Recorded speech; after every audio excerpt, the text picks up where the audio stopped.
The only reason Neon Giant exists today is because something like it didn't at the time. And we never really set out to run a business or to create a studio. That was never the dream or the ambition. We just had a very particular picture in mind of how we wanted to make games. And the only way to achieve that was to create it.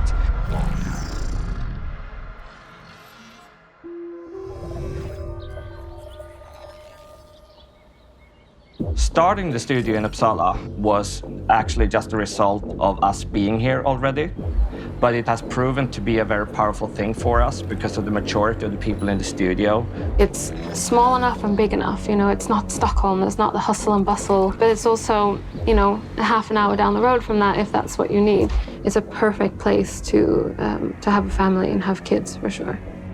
Well, we have ex-directors here, super senior talents, and here they get to both direct and decide what to do, but they also get to do it. That's basically the sentiment of the entire studio. You both decide and you do it.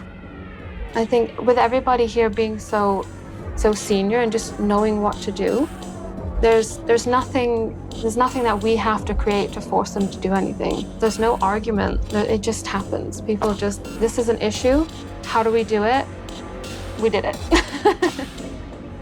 If we compare us now towards when we made the Ascent, basically the Ascent was made by a handful of people. If someone in the studio got sick, then we lost an entire department.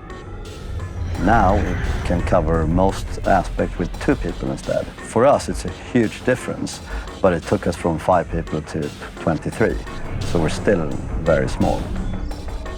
We often joke that Neon Giant is not a great place for everyone, but it is a fantastic place for the right kind of person. And that is the kind of person that is not shying away from taking ownership and taking responsibility. They thrive on it. You tell me what you want to do, and as long as that is the same game everyone else is trying to make, we're in a very good place, and then you go for it. Everybody's so creative and just knows what to do. They don't really need to be told what to do. It's not corporate in that way. It's just creative minds. We're not cogs in a machine. One of the big reasons why we decided to go with Krafton was that we wanted to tap into the enormous resources and the pool of talents that the Krafton has. That's the biggest change, that we now act as a small, fast, nimble studio, but with the resources of a giant. Seeing as all the people in the studio are creatives, it's easy for us to understand how we work and what excites us. If it's only coming in Monday to Friday, looking at the list, doing what's asked, you don't get invested. And I think what we have done, what we have managed to build, is a place where people have creator ownership. If we don't have excited people, we don't get the best result.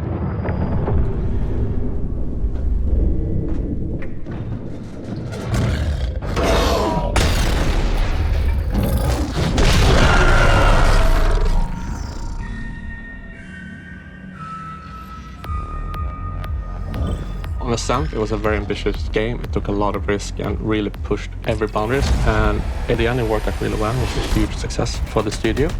And for our next project, we know the game we want to do and have known it for a very long time. So now we're focused on that. And in those constraints, we just try to push as much as possible. Every time we approach like a new feature, a new workflow, we try to push it a little bit further, a little bit more effective, a little bit more faster than what we have previously done. That's our starting point, basically, every time we approach a new feature. When it comes to experimentation, I feel like we are very open, and that's one of the things that makes me really love this studio. It's very exciting to be able to say, I want to test this, and the company actually listens to it and tries and accommodates that. Instead of just saying like, oh, we want to do exactly all these things, we know that along the way we will find cool things we want to explore. We're just focusing on removing all the hurdles and just letting the artists create all the time, to just have flow. It's like, just don't stop, just create. We're early adopters of Metasounds, which is the new Unreal Engine audio technology. And this has allowed us to realize most of our visions for the soundscape. For music, we have a lot of opportunities, and we're able to work closely together because we're such a small team. I think some of the more interesting things that are happening now with the new emerging technology is that smaller teams can create much more complete games using all these new features, which leads to a lot more ownership and experimentation, which ultimately leads to a lot more interesting games. We've focused a lot on tools for this project, and that is an investment that has to pay itself off over and over again.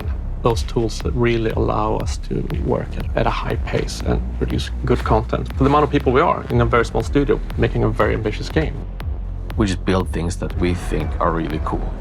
Like that's step one. We have to be excited about it. We have to think, this is gonna be awesome when we build it. That's the first step. We also know we are a small team. We don't have bandwidth to make, some things. We need to be very specific with how we build the world. Like, how do we make something that is high quality and high fidelity? Because that's really important to us. And we can't do that if we pick battles that we can't fight. We have to be very mindful with what visually we try to accomplish.